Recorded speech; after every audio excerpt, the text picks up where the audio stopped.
Hey everyone, this is Sarah Betancourt, a reporter with CommonWealth Magazine. We are 15 days out from the election, and on behalf of the Society of Professional Journalists, I would love to welcome the New England chapter. I would love to welcome Astead Herndon, a political reporter for the New York Times who's been on this all year, even pre-COVID. Welcome. Hey, thanks for having me. Yeah, thanks for joining us. So first off, where are you right now? Tell us a little bit. I'm actually in Minneapolis, Minnesota. I landed like an hour ago, and I'm on my way to Iowa, either later tonight or tomorrow morning. I can't decide. Okay, well, how has covering the presidential election been like? Since things started reopening, Yeah. Things changed at all from what you would typically do in an election year?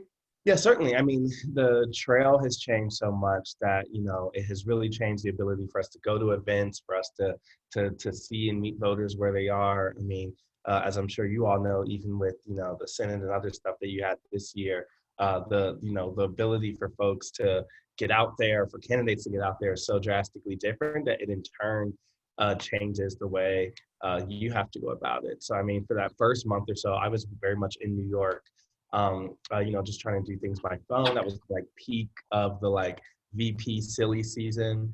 And then after that, I just kind of, made the kind of choice to mask up and hit the road. And so, I went to the Wisconsin primary. I went to, the Tulsa rally for Trump. I went to the George Floyd Memorial in Houston and some of the protests in South Carolina, and have really actually been on the road a lot this summer.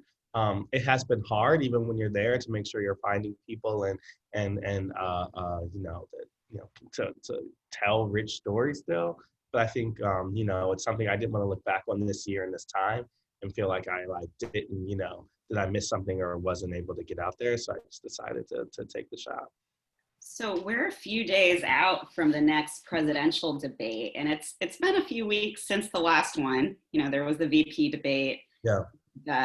With Pence and Kamala Harris. But I guess as a political reporter, these debates have been a little bit different than the norm. And I want to get a sense of what's running through your head as a political reporter when you watched, for instance, the first presidential debate. Were you thrown off like the rest of us?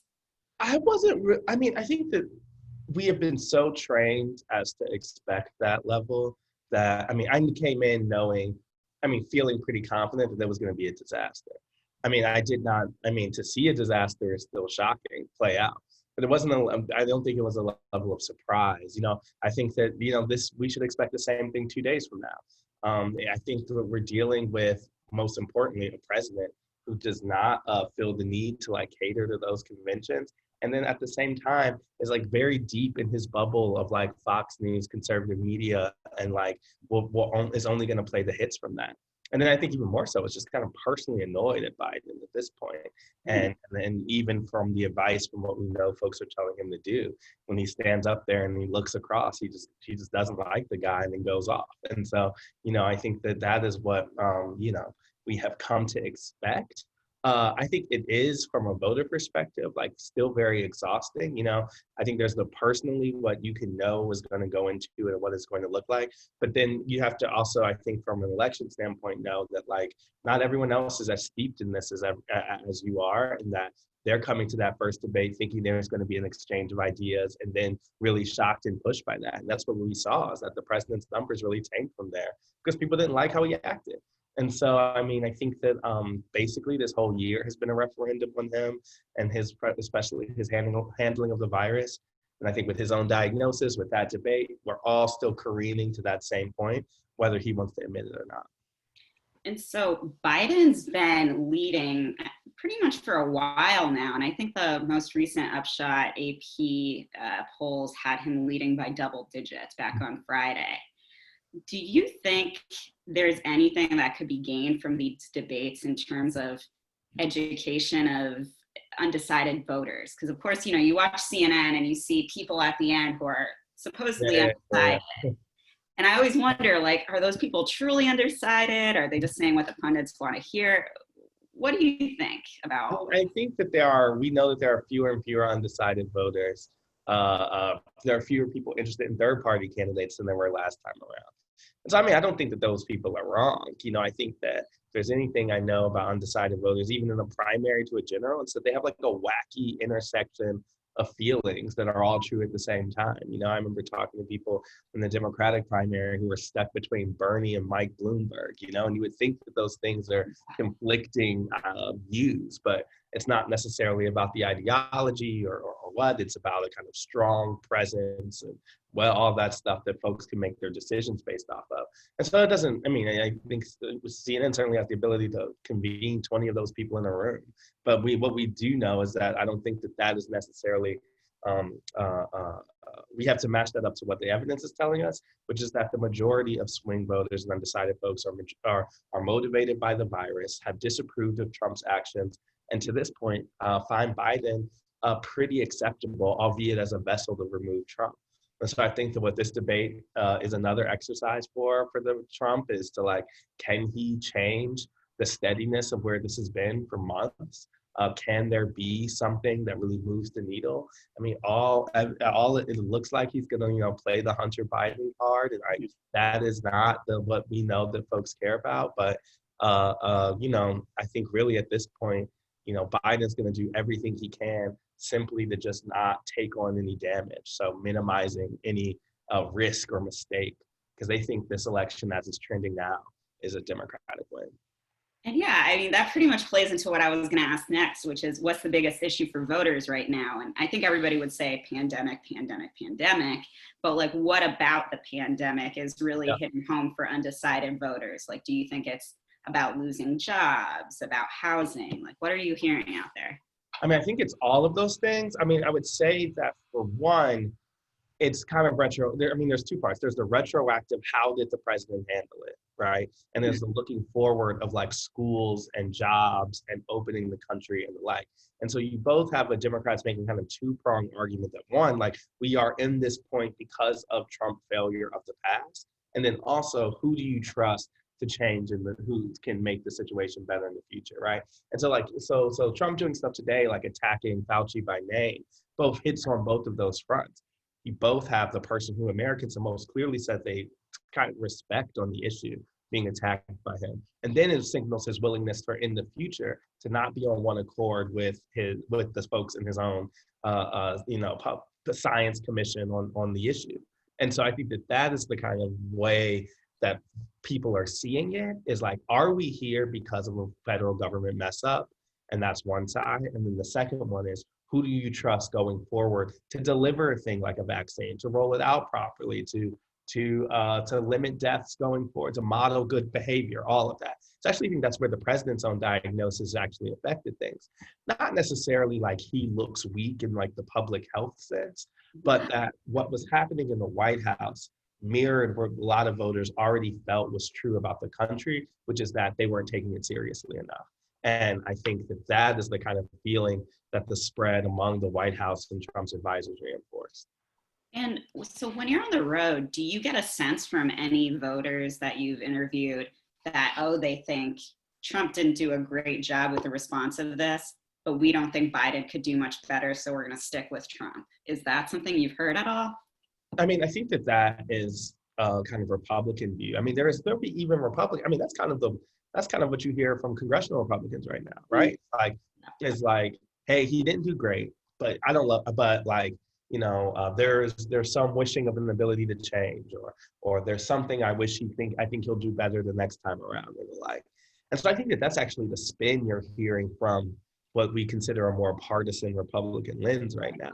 But I also think that spin within itself concedes a huger problem for them, which is that his response to the pandemic has been panned by most objective people.